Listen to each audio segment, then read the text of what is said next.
Hello guys and welcome to Skynomics Academy. My name is Sunil Kumar Yadav और जैसा कि आप स्क्रीन पर देख पा रहे होंगे कि ये मैं हूँ। है कि नहीं यार, हम लोग बहुत अच्छे तरीके से इस साल जो होगा वो ट्वेल्थ के पूरे सिलेबस को हम लोग कवर करने वाले हैं। खास कर मैं इस वाली वीडियो में सीबीएसई के बारे में बात कर रहा हूँ कि सीबीएसई क्लास ट्वेल्थ के इकोनॉमिक्स और बिजनेस स्टडीज के सारे कॉन्सेप्ट जो होगा वो एक तरीके से हम लोग यहाँ पर डिस्कस करके चलेंगे। जैसा कि आपने देखा होगा पहला चैप्टर जो है उसका फर्स्ट पार्ट जो है ऑलरेडी मैंने जो है वो यूट्यूब पर डाल रखा है। अलग प्लेलिस्ट होगा अलग तरीके से, और इसका जो पीडीएफ होगा आप लोगों को टेलीग्राम पर मिल जाएगा स्काइनॉमिक्स एकेडमी 10th 11th 12th के टेलीग्राम चैनल पर। तो आप लोग ज्वाइन कीजिए जाकर, वहां से जो भी नोट्स मिलता है आप लोगों को उसको आप निकालिए, या फिर आपके पास लैपटॉप है टैब है तो उससे आप लोग पढ़कर चल सकते हैं। तो आज हम लोग यहाँ पर एक खास मकसद के लिए आए हैं क्योंकि आप लोगों को सिलेबस पता होना जरूरी है 2025-26 का, ठीक है, जो कि एक मोस्ट इंपॉर्टेंट सबसे पहले पड़ाव होता है। ठीक है, हालांकि ये थोड़ा लेट है लेकिन चीजें जो है वो अब अच्छे तरीके से चलेंगी और हर दिन जो होगा वो आपको ना एक बिजनेस और एक तरीके से अगले दिन जो होगा आपको इकोनॉमिक्स का जो वीडियो होगा वो देखने को मिलेगा। ठीक है, तो अगर देखा जाए हमारा यहाँ पर जनरल जो हम लोग क्या क्या डिस्कस करने वाले हैं यहाँ पर आज, तो आज हम लोग डिस्कस करने वाले हैं पहले इकोनॉमिक्स के सिलेबस। तो आप देख रहे होंगे मेरे स्क्रीन के लेफ्ट साइड में, ठीक है, आपको देखने को मिल रहा होगा यहाँ पर कि इकोनॉमिक्स जो है क्लास ट्वेल्थ का वो क्या क्या सिलेबस है। तो यहाँ पर मैंने वैसे डिस्कस वहां भी कर रखा है लेकिन चीजों को यहाँ एक बार डिस्कस कर देता हूँ और डिटेल में सिलेबस को भी एक बार गो थ्रू कर दूंगा ताकि आप लोगों के पास वो एक पता रहे कि किस तरीके की चीजें जो है वो पूछी जा रही है। ठीक है, तो यहाँ अगर देखें, ठीक है, ये वाला, ठीक है, तो यहाँ पर अगर देखा जाए तो पहला दो आपका किताब होने वाला है इस बार। तो आपको पता है जैसे कि मैक्रो इकोनॉमिक्स और इंडियन इकोनॉमी, ठीक है, और मैक्रो इकोनॉमिक्स से 40 और इंडियन इकोनॉमिक्स से 40 मार्क्स के पूछे जाएंगे। तो ये वाला आपका सिलेबस है। यहाँ पर national income and related aggregates 10 number का, मनी एंड बैंकिंग 6 नंबर का, उसके बाद determination of income and employment 12 marks का, उसके बाद government budget and the economy आपको देखने को मिलेगा 6 मार्क्स का, बैलेंस ऑफ पेमेंट आपको 6 मार्क्स का देखने को मिलेगा।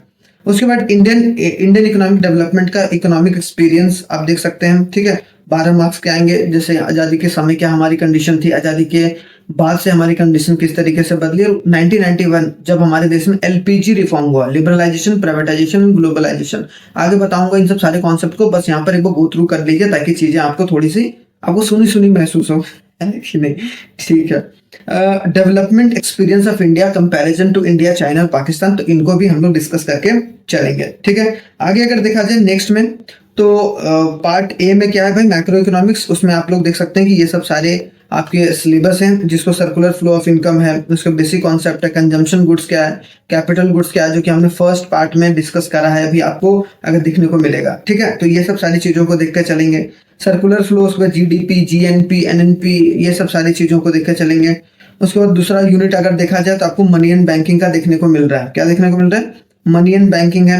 उसके बाद आपको determination of income and employment, government budget और बैलेंस ऑफ पेमेंट। तो ये सब जो होगा सिलेबस का स्क्रीनशॉट ले सकते हैं। यहाँ पर जो चीजें हैं वो आपको आसानी तरीके से देखने को मिलेगा। एक एक कर हम चीजों को यहाँ पर डिस्कस करके चलेंगे। दूसरा अगर इंडियन इकोनॉमी में देखा जाए पार्ट बी में, तो उसमें क्या है भाई, आपको देखने को मिलेगा कि हमारा कि डेवलपमेंट एक्सपीरियंस क्या है भाई, उसमें फीचर्स वगैरह, स्मॉल स्केल इंडस्ट्री का, इंडस्ट्रियल जो पॉलिसी रेवोल्यूशन था, ठीक है, उसको क्या है 1956 में बहुत इंपॉर्टेंट था। करंट है, ह्यूमन है, रूरल डेवलपमेंट है, एम्प्लॉयमेंट है, सस्टेनेबल डेवलपमेंट है, इनको हम लोग देखकर चलेंगे। उसमें डेवलपमेंट एक्सपीरियंस, तो ये सब सारा हमारा किसका एक तरीके से खेला हो गया, ये आपको देखने को मिल रहा है आपका इकोनॉमिक्स का जो है वो पूरा सिलेबस है। तो आप लोग गो थ्रू जरूर करिएगा, इससे ज्यादा आप लोगों को पढ़कर नहीं चलना है। ठीक है, आगे अगर देखा जाए नेक्स्ट अगर थोड़ा सा, ठीक है, तो हम लोग बिजनेस स्टडीज को देख लेते हैं। बिजनेस स्टडीज में अगर देखा जाए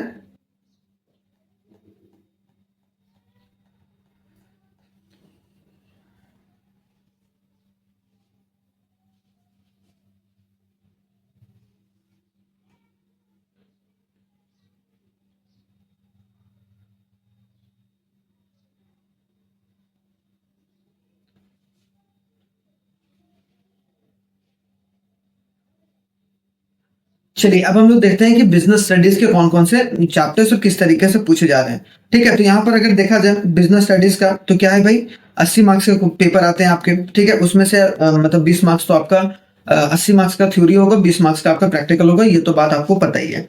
इसमें पहला जो है principle and functions of management, nature and significance of management, बहुत इंपॉर्टेंट है। Principle of management, business environment, planning, organizing, staffing, directing, controlling. ठीक है, तो ये आपके टोटल 40 मार्क्स के क्वेश्चन आएंगे। ठीक है, 40 मार्क्स उसमें 16 मार्क्स का आपका आ गया nature and significance of management, आप देख पा रहे होंगे। ठीक है, फिर आपका आ गया यहाँ पर प्रिंसिपल ऑफ मैनेजमेंट, उसके बाद प्लानिंग के बारे में, फिर ऑर्गेनाइजिंग के बारे में, फिर स्टाफिंग, फिर डायरेक्टिंग, फिर कंट्रोलिंग, जो कि फंक्शन ऑफ मैनेजमेंट होता है। पार्ट बी में जो बिजनेस, फाइनेंस एंड मार्केटिंग में finance management, financial management, financial market, financial या मार्केटिंग मैनेजमेंट, कंज्यूमर प्रोटेक्शन। तो यहाँ से 15-15 30 मार्क्स के जो क्वेश्चन होंगे वो होने वाले हैं। तो इसका मतलब क्या है कि 50 मार्क्स का जो होगा वो हमारा पार्ट ए से, और 30 मार्क्स का जो होगा पार्ट बी से पूछा जाएगा। अगर यहाँ थोड़ा सा डिटेल में अगर आपको सिलेबस देखना है तो यहाँ पे आप देख सकते हैं सिलेबस क्या। पहला कॉन्सेप्ट, ऑब्जेक्टिव, इंपॉर्टेंस है, management as a profession, art है, लेवल ऑफ मैनेजमेंट क्या है, डायरेक्टिंग, थोड़ा चीज डायरेक्टिंग। देखो फंक्शन, कोई भी बिजनेस को चलाने के लिए 5 फंक्शंस की जरूरत होती है, planning, organizing, staffing, directing, controlling. तो इन 5 चीजों को देखकर हम लोग चलेंगे। ठीक है, उसके बाद प्रिंसिपल ऑफ मैनेजमेंट जो कि 14 प्रिंसिपल दोनों के द्वारा, एक 14 प्रिंसिपल हेनरी फ्योल के द्वारा और एफ.डब्ल्यू. टेलर के द्वारा भी साइंटिफिक प्रिंसिपल ऑफ मैनेजमेंट दिया गया, उनको भी हम लोग डिटेल में डिस्कस यहाँ पर करेंगे। फिर बिजनेस इन्वायरमेंट में तो ये सब सारा देखते हैं, डिमोनेटाइजेशन वगैरह इसमें चीजें पूछी गई हैं, तो ये सब सारी चीजों को देखते चल सकते हैं। ठीक है, एक एक पॉइंट को डिस्कस करूंगा, टू दी सिलेबस रहूंगा, चीजों को आगे हम लोग नहीं देखेंगे। ठीक है, आगे देखते हैं planning and concept and importance of limitations, तो इनको देखना है। प्लानिंग प्रोसेस क्या होता है वो, फिर ऑर्गेनाइजिंग के बारे में, जैसे मैंने 5 फंक्शंस ऑफ मैनेजमेंट बताया ना, उसी तरीके से सारी चीजों को। ऑर्गेनाइजिंग क्या होता है, फिर डेलीगेशन क्या होता है, डिसेंट्रलाइजेशन क्या होता है। ठीक है, स्टाफिंग क्या होता है, staffing as a human resource को किस तरीके से हम कंट्रोल करके चलते हैं। प्रोसेस क्या होता है, रिक्रूटमेंट का प्रोसेस क्या होता है, सिलेक्शन का प्रोसेस क्या होता है। तो इन सब सारी चीजों को हम लोग देखकर चलेंगे। फिर डायरेक्टिंग में देखिए, डायरेक्टिंग में कितना चीजें हैं, एलिमेंट्स ऑफ डायरेक्टिंग क्या है, मोटिवेशन क्या है, लीडरशिप क्या है, कम्युनिकेशन क्या है। तो ये सब एलिमेंट ऑफ डायरेक्टिंग होते हैं, तो इनको भी देखकर चलेंगे। कंट्रोलिंग में अगर देखा जाए तो कंट्रोलिंग में क्या है भाई, कंट्रोलिंग में कॉन्सेप्ट है, इंपॉर्टेंस है, उसका relationship between planning and controlling, क्योंकि प्लानिंग जो होता है सबसे पहला फंक्शन मैनेजमेंट होता है। उसके बाद अगर देखा जाए कंट्रोलिंग उसका जो है चेक एंड बैलेंस करके चलता है कि किस तरीके से चीजें आगे बढ़े या ना बढ़े। उसके पार्ट बी में अगर देखा जाए तो बिजनेस, फाइनेंस एंड मार्केटिंग। ठीक है, फाइनेंशियल मैनेजमेंट, उसमें कॉन्सेप्ट क्या रोल है, फाइनेंशियल डिसीजन, इन्वेस्टमेंट क्या होता है, फाइनेंसिंग डिविडेंड क्या होता है। ये बच्चों को बहुत प्रॉब्लम आता है फाइनेंशियल मैनेजमेंट में, तो चीजों को हम लोग बहुत शानदार तरीके से देखकर चलेंगे। कैपिटल स्ट्रक्चर क्या होगा, फिक्स्ड एंड वर्किंग कैपिटल क्या होगा, फाइनेंशियल मार्केट में मनी मार्केट क्या होता है और कैपिटल मार्केट क्या होता है। ठीक है, स्टॉक मार्केट, शेयर मार्केट के बारे में थोड़ा बहुत यहाँ पर हम लोग पढ़ेंगे। ठीक है, ट्रेडिंग वगैरह के बारे में। उसके बाद सेबी के बारे में भी, security and exchange board of India के बारे में भी पढ़ेंगे। फिर मार्केटिंग के कॉन्सेप्ट, फिलोसफीज क्या होते हैं, उसके प्रमोशन, प्राइस, प्रोडक्ट, जो कॉन्सेप्ट ऑफ मिक्स होते हैं, फिजिकल डिस्ट्रीब्यूशन क्या होता है, और लास्टली क्या पढ़ेंगे हम लोग, कंज्यूमर प्रोटेक्शन। और भी कंज्यूमर प्रोटेक्शन में क्या देखने को मिलेगा कि कंज्यूमर प्रोटेक्शन एक्ट 2019 के चीजों को देखकर चलेंगे।